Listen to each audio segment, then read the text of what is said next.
Chapter 8 The Afterwards. Odd leaned his weight on the staff and looked down at the village.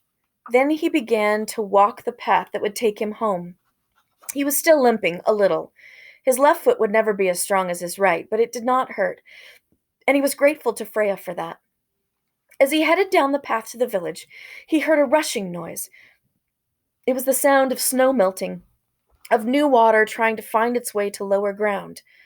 Sometimes he heard a clump as the snow fell from a tree onto the ground beneath.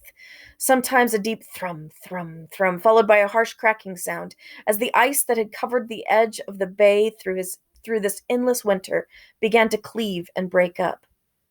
In days, Odd thought, this will all be mud.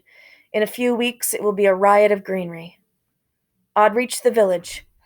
For a moment, he wondered if he had come to the wrong place, for nothing looked as he remembered it looking when he had left, less than a week before. He remembered how the animals had grown when they reached Asgard, and then how they seemed later to have shrunk. He wondered if it was the air of Asgard that did it, or if it had happened when he drank the water of the pool.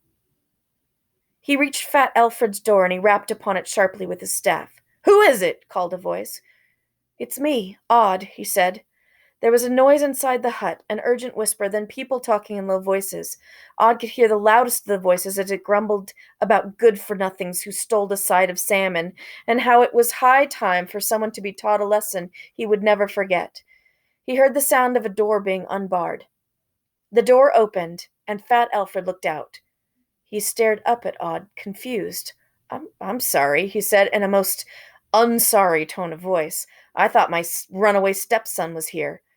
Odd looked down at the man, then he smiled and he said, "It is him. It's me. I'm him. I'm Odd." Fat Alfred said nothing. The heads of his various sons and daughters appeared around him. They looked up at Odd nervously.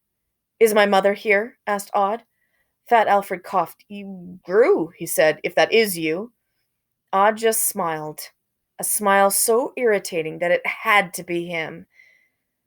The smallest of Fat Alfred's children said, "They got into fights after you went away. She said we had to go and look for you, and that it was Dad's fault you'd run off.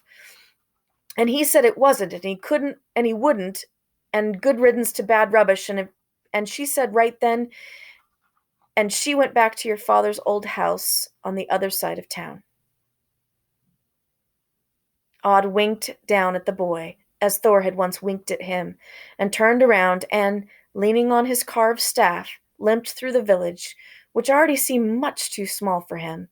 And not just because he had grown so much since he had left. Soon the ice would melt, and long ships would be sailing. He did not imagine anyone would refuse him a berth on a ship, not now that he was big. They would need a good pair of hands on the oars, after all. Nor would they argue if he chose to bring a passenger.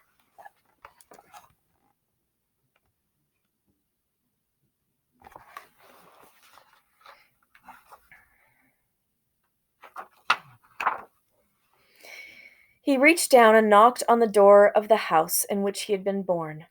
And when his mother opened the door, before she could hug him, before she could cry and laugh and cry once more, before she could offer him food and exclaim over how big he had grown and how fast children do spring up when they are out of your sight, before any of these things could happen, Odd said, "Hello, Mother. How would you like to go back to Scotland? For a while, at least."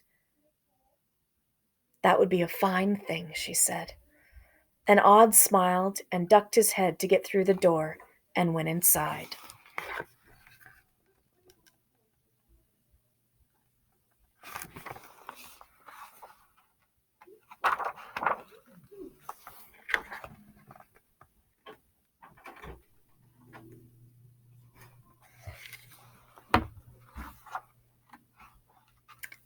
The end.